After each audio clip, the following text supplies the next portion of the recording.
talk about here in a moment. So, some of you have probably taken logic classes. This is something you could spend an entire semester talking about.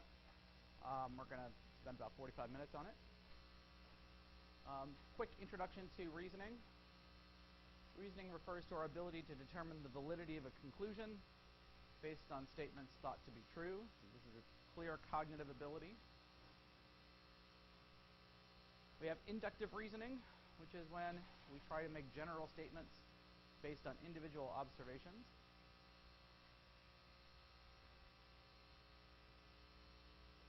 And deductive reasoning is when we state a premise to make conclusions that can be logically inferred from them. So we take a general premise to be true and apply it to, say, individual cases. So stereotyping an individual is a type of deductive reasoning where you assume an individual is going to be just like the group. Whereas in inductive reasoning, you make broad statements about groups based on individuals. The different kinds of reasoning we talk about. We do both of these in science, both inductive and deductive reasoning, to sort of greater and lesser extents. One of the foundations of science is certainly that it all ought to be logically connected. Our reasoning has to be sound, based on solid evidence. And this is a critical skill in trying to evaluate evidence, to try to determine whether or not a conclusion is correct based on the evidence. So this is something I think is really important to be able to do. Less important to be able to do is to do this syllogistic reasoning, but understanding the relationship is part of that. So I want to quickly introduce this idea. A syllogism is a three-statement logical form. The first two parts state the premises or statements taken to be true. The third part states a conclusion based on the premises. Your job then is to determine whether the conclusion is valid based on the premises. Basically, this relates to the structure of an argument. Does the conclusion flow logically from its premises? So that's the important part of syllogistic reasoning and why they put you through this exercise. Anyone taken logic? Yeah, did you spend a lot of time on this? Yeah, way too much time, right? This is where you're going to have that flashback. The all A are B and all B are C, so therefore some B are A. Yeah, it gives me a headache just thinking about it. First thing to realize is the truth of the premises are separate from the validity of the syllogistic argument. So this syllogistic argument may have nothing to do with whether or not the actual words are true. So pay no attention to reality. The first thing you have to do with syllogistic reasoning is suspend your belief in reality. So if all poodles are animals and all animals are wild, therefore all poodles are wild, based on the premises, that is a logical conclusion, right? This is a true statement. If all animals are wild and all poodles are a subset of the animals, this is where we get into exciting Venn diagramming. So we have all the animals in the world, all the poodles are part of that. Everything inside this big circle is wild, so everything inside this circle has to be wild. This is how they usually do it, which then makes it even more maddening to try to read, right? So now we have the same thing. We have the A's, B's, and then the C's. So if we have all A are B, and all B are some set of C, therefore all A are C, that would be logically correct. Yes. Which is why I did this backwards. That circle is right. This is why I don't do this on the fly. So this is basically the same equivalent of poodles are dogs, dogs are animals, therefore all poodles are animals. Same basic structure. Now, we get all A are B, some B are C, therefore some A are C. Not a logical conclusion. You know that because I put an asterisk next to it. It's entirely possible that this is the state of events. So even though all A are part of the category of B, some B are part of the category of C, some A may or may not be part of the category C.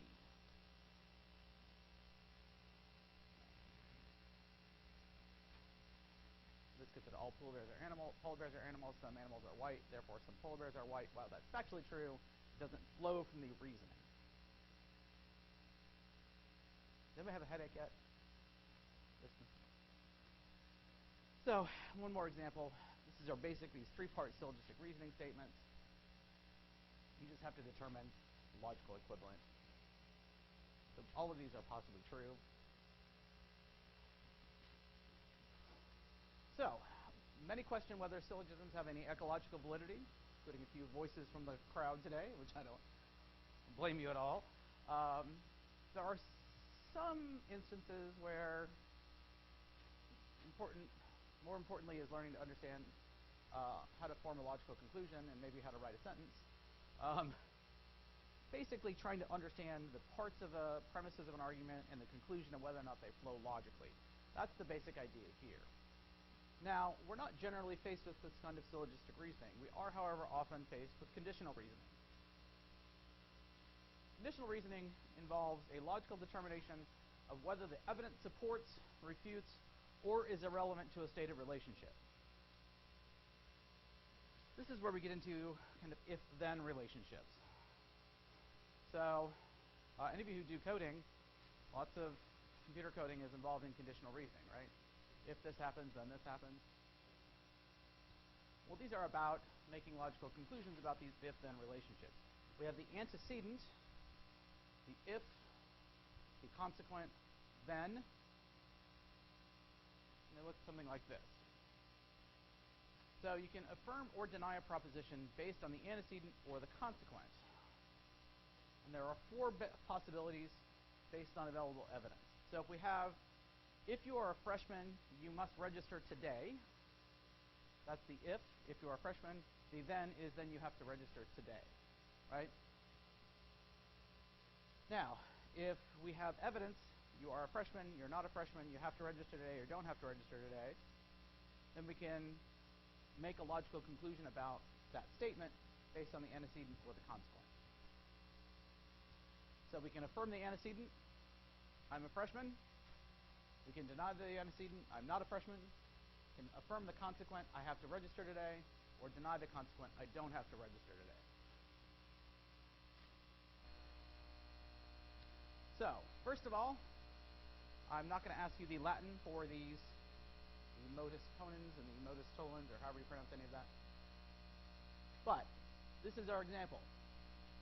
If you affirm the antecedent, you can make a logical inference. I'm a freshman, then I know you have to register today. Denying the antecedent, I'm not a freshman, I have no idea whether you have to register today or not. All we know about are freshmen. So it might be freshmen and sophomores have to register today. But all we know about is freshmen. So knowing that you're not a freshman, I have no idea whether or not you have to register today or not. Confirming the consequent, I have to register today. Again, could be seniors and freshmen register on the same day. I don't know. Not being involved in registration. I don't know who has to register today, but I do know freshmen do. And then finally, I do not have to register today. We know this person's not a freshman because we know freshmen have to register today. That's all we know. You follow this so far? So, we have affirming the antecedent, logical inference or a valid inference.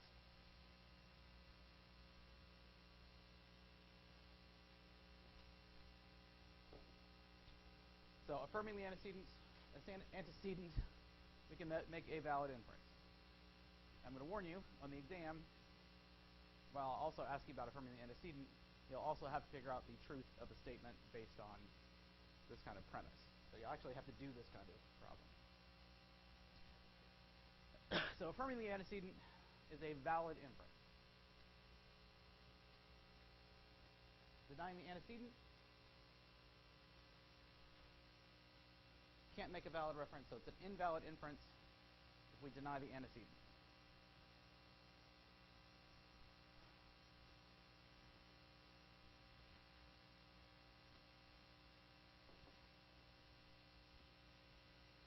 Then we get to consequent. Affirming the consequent, I have to register today. Not a valid inference. I have no idea who might else have to register today.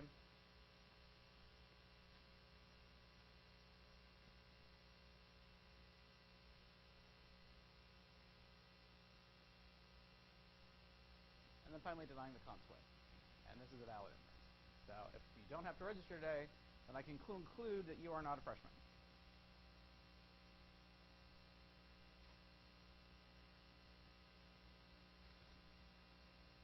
So these kinds of conditional reasoning problems come up in a lot of different puzzles, but also in just general life, right? All new faculty have to go to this meeting today. I don't have to go to the meeting today. Well, does that mean that nobody else has to go? Well, it might be that all deans have to go too. Who knows? So these kinds of things come up all the time. And so it's an important skill to be able to learn. So here's a nice summary about how affirming and denying, the antecedent versus the consequent, are both valid and invalid inferences. Now, in the literature, we like to study how we can manipulate whether or not this is an easier task or a harder task based on the kinds of ways that we frame these kinds of problems. So here we start to get things like framing effects and problem solving, all part of our reasoning abilities. And so one of the things you have to do is figure out the window dressing in a problem like this, right? Because a lot of times we'll put in a bunch of stuff that has nothing to do with anything, but we add it there. Certainly when I write exam questions, I'll add a bunch of stuff that might not necessarily be part of this inference, but you get to that if-then relationship, that's what the rest of it's fluff. So some empirical studies of conditional reasoning. We have the Wasson card problem. And your task is to gather evidence for the rule. If a card has a vowel on one side, then it has an even number on the other side. So now we're taking this conditional reasoning problem and asking you to find which evidence you need to determine whether or not this rule is true. You're asked to gather evidence to determine if this rule is true or not. So which cards do we turn over?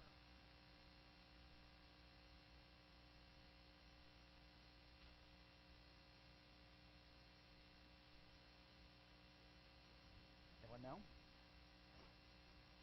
Yeah. Well, we'll start with the antecedent. So we're going to turn the E over, right? Because that's going to affirm. But the most important card to turn over is the number 7.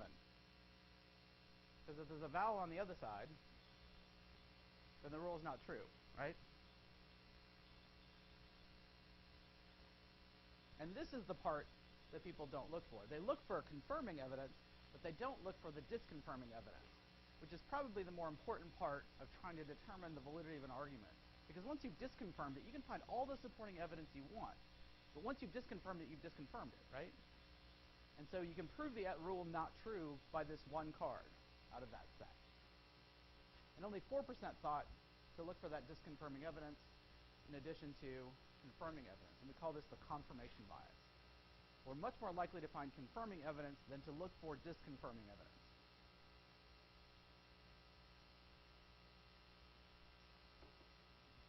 Which is why once we have a belief established, we look for information that confirms that belief. Does this sound familiar to anyone? Basically, a huge conversation we're having right now about sort of how we interact with one another, how we gather information, how our political beliefs evolve, because we look for confirming evidence, but not for disconfirming evidence. One of the most important things you can do is, if somebody makes a statement, go out and see if you can find evidence that it's false. Finding a bunch of people say that it's true is one thing. Finding disconfirming evidence is much more powerful. So, similar study. Subjects were told to find cheaters of a postal regulation in which only unsealed envelopes could be mailed with a lower cost stamp. I guess this was before the NSA was reading all of our email. So here we have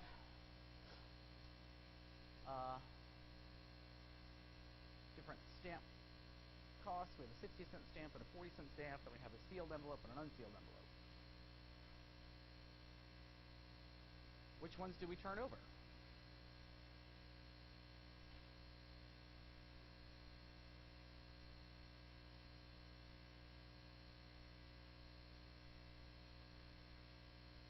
Well, who's possibly cheating in this scenario?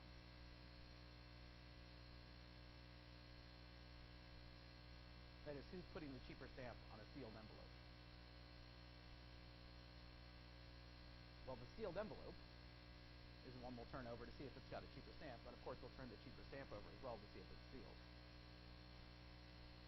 Turns out that participants were much better at this. In fact, 87.5% made both correct choices. And it's the concreteness of this situation, this idea that if we can catch a cheater, somebody who's cheating in a regulation, that makes it more concrete.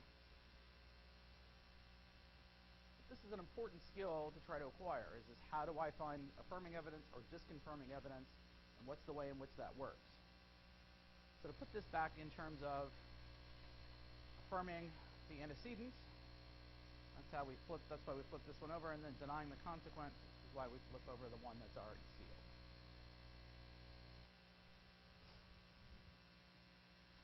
Questions about conditional reasoning? All right, the last area I want to talk about is to talk you through some specific logical fallacies and their names. This is more in service to critical thinking and thinking about oftentimes things outside the class and scientific reasoning. And these are important to be able to spot. First of these is post hoc ergo propter hoc. Anyone translate the Latin? Anyone alive out there? Post hoc ergo propter hoc means after, therefore, because of it. I say all of this like I know Latin. Total lie. So the post hoc fallacy is committed when it is assumed that because one thing occurred after another, it must have occurred as a result of it.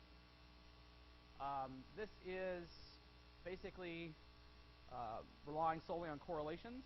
So correlational evidence is part of that. Certainly illusory correlations can be part of post hoc ergo propter hoc. Certainly sum hoc is also similar. It's at the same time. One is assumed that because two things occur together, they must be causally related. So typical post hoc ergo propter hoc error is people assuming that a child that's diagnosed with autism that occurs after their vaccines has to be because of the vaccines, whereas in actuality it's just part of the developmental timeline. Sum hoc is when two things occur together that they must be causally related.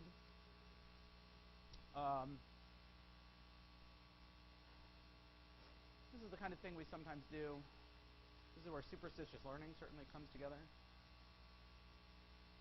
My sister-in-law's belief that if she cleans her kitchen, the Denver Broncos will win whatever football game they're playing. I didn't say it made sense, but that's why it's a logical fallacy. So these are the first two. Hasty generalizations occur when we draw a general rule from a single, perhaps atypical case. That's when we generalize hastily, hence the name hasty generalization.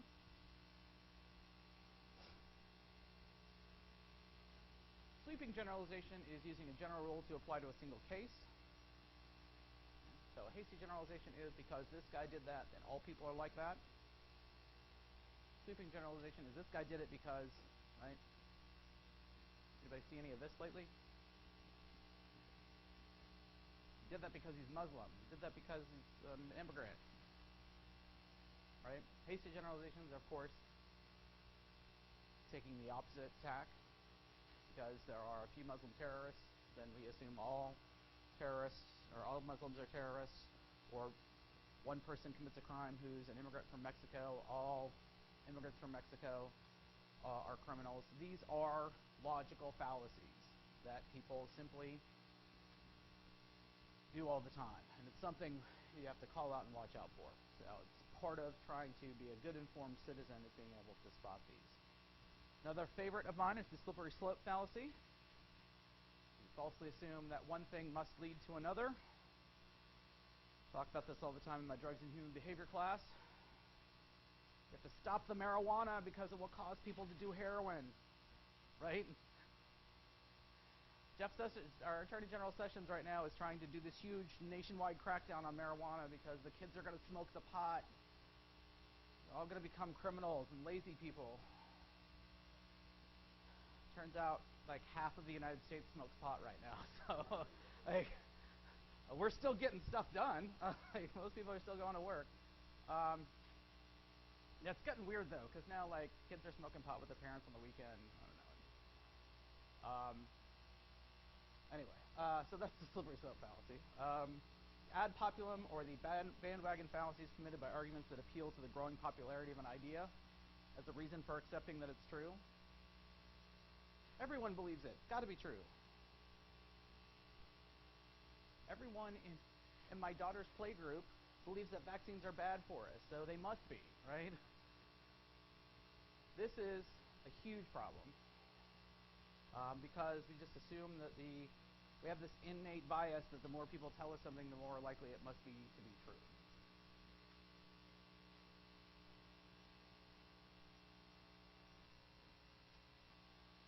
Any questions about that?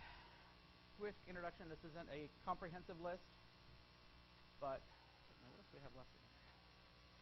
Sorry. Okay. There's still quite a bit more here to do. All right. So those are logical fallacies. Arguments. We're going to get to understanding the anatomy of an argument, evaluating the strength of an argument, look at reasoning versus rationalizing, and then talk about some common fallacies. We won't get through all of this today. We'll pick up a little bit on this Monday. So let's start with understanding the anatomy of an argument. The first thing we have to understand about any argument is that it has premises. This is the reasons that support a conclusion. This is the why of an argument. So the first thing you always do is look at the premises and determine whether they're true or not. You can evaluate the strength of the evidence, determine for yourself whether or not the premises are true. The conclusion then is the what of the argument, the belief or point of view that is supported by the premises. Here are all the premises I have for making this argument, and here's the conclusion I've made based on those premises. So the truth of the premises is one thing. Whether or not the conclusion logically flows from those premises is the next. Hence, conditional reasoning, hence, syllogisms, to try to determine whether that conclusion is valid based on the premises. Assumptions are generally statements with no proof or evidence offered, and oftentimes these assumptions are either implied or simply unstated. But if you can identify the underlying assumption of an argument and disqualify that assumption, then you can defeat that argument as well. That is, your argument relies on the following assumptions. What I've discovered is people usually don't know that their argument relies on those underlying assumptions. And once you point them out to them, they'll often go, oh, I see. And then they'll just shut up. Maybe I spend too much time arguing with strangers I don't know on Facebook. Gotta have something to do, right? I actually lost a whole morning arguing with somebody that I don't know who's a friend of a friend. We actually both the friend and I lost the same morning arguing with the same guy. We did win, however. The qualifiers are constraints or restrictions on the conclusion, so sometimes we have to qualify a conclusion. Certainly good research will always qualify their conclusion. All the following things might make this not entirely true. And then finally, counter-arguments are statements that refute or weaken a conclusion. So counter-arguments, you can attack the conclusion, you can attack the premises, you can say that may be true, but that would be a qualifier, I guess. That may be true in these instances, but not generally. So you can supply both qualifiers and counter-arguments as ways to try to counteract an argument. But really, the weak points of most arguments are the premises being true, conclusion not following validly, and the underlying assumptions, particularly if you can identify underlying assumptions that the person making the argument hasn't identified. Any questions about these principles? So as we evaluate the strength of these arguments, this is the way we think about it. Are the premises acceptable? Does it make sense? Are they consistent with one another? Is the source credible? And do they provide adequate grounds for the conclusion? These are all ways you can evaluate the strength of an argument.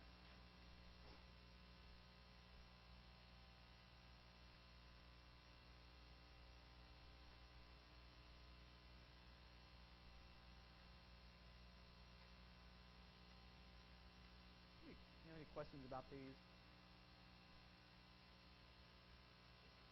These are all things that we've just talked about. We are sort of laying them out specifically, ways in which you can attack an argument. So the final thing I want to talk about then is reasoning versus rationalizing. We'll talk about, and then on Monday, we'll finish up some of the fallacies in arguments. So when we rationalize, we attend to information that supports a preferred conclusion. So this is what people do all the time, is they simply provide and evaluate evidence that supports our conclusion that we've already made.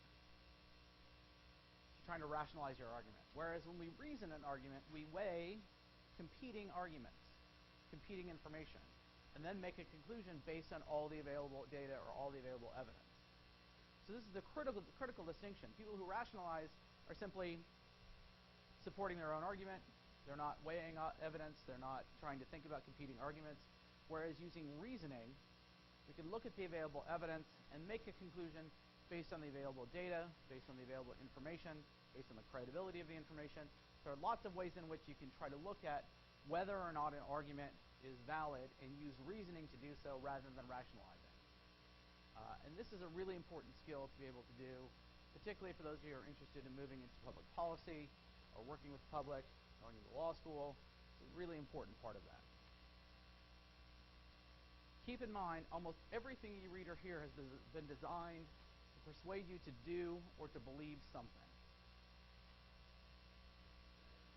And the final note I'll leave you with here is we are often confronted with propaganda, which is often charged with appeals to emotion rather than reason. And this is where you have to stop and look at what's the evidence independent of the emotional component that propaganda might include, and think about things sort of more logically, more reason-based, rather than trying to rationalize your argument based on these appeals to emotion. All right, well, that finishes this up today. For those of you who did not pick up your exams, Rich brought them. They're here. We will pick up and finish common fallacies on Monday, and then we'll talk about gender and